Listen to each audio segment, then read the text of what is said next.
Hey guys, Jason here. Welcome back. Today, let us discuss about the reason, the core causes as to why students tend to lose concentration and their main focus on their studies nowadays. So, what are we waiting for? Let's get started.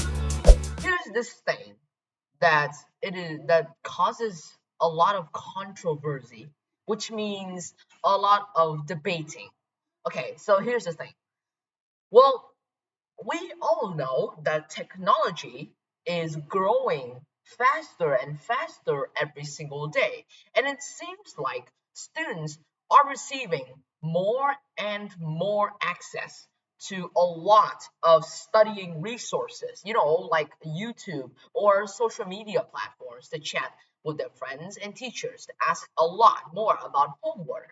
But then why are they losing concentration on their studies, even though they have access to all of those really plentiful resources? So that is the main question we are going to be unraveling, which means to be uncovering in this video. Now, let's start off with reason number one, which is peer pressure and parental pressure. Peer pressure and parental pressure, can be differentiated because peer pressure is all about meeting the pressure or having it from your friends. Either they are too good or that you think your abilities can never be matched up with them, like cannot be equivalent to them. And the second thing is parental pressure, which is you cannot reach, or as you think you cannot reach up to or meet your parents' expectations, which is what they want for you.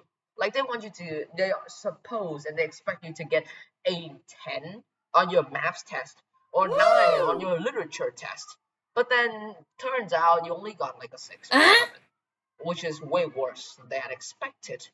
So in the aftermath, you often tend to lose concentration because you don't have any motivation to help you with your studies. And that is probably one of the most common reasons as to why, as to explain why students often lose concentration in their studies. The second reason is about timing.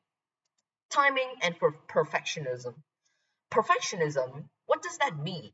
It means when people are too obsessed with perfection that they tend to focus on that they tend to misconcentrate or misfocus on their main target. Like they get distracted by it. Or timing. Yeah, time organization is very important, guys.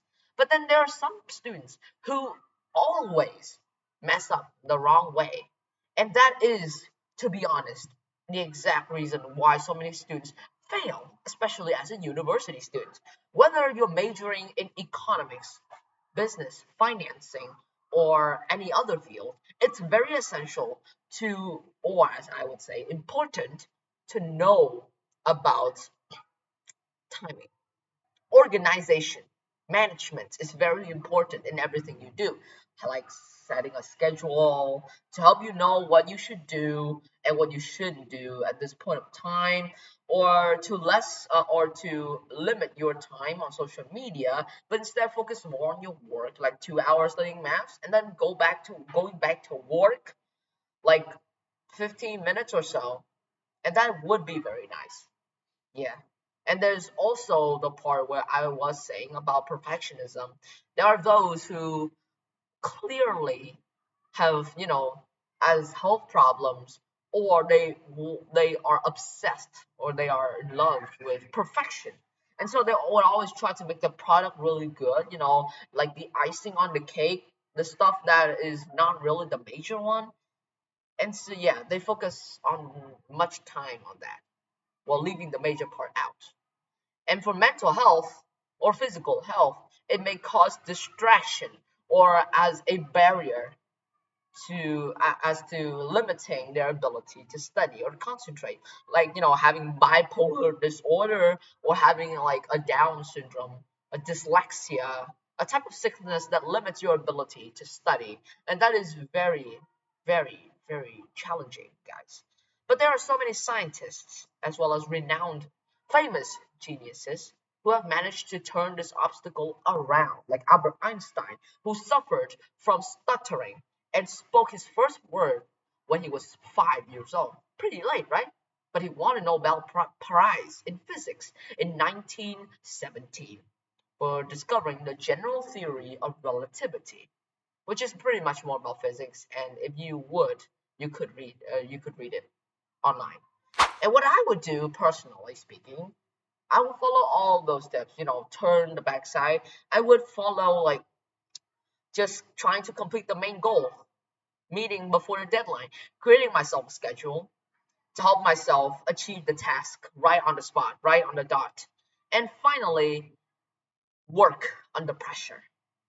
I would always motivate myself, and whenever I have any problems, I'll just ask the person who I really love and think that they also respect for me as well, like my parents or my best buddies.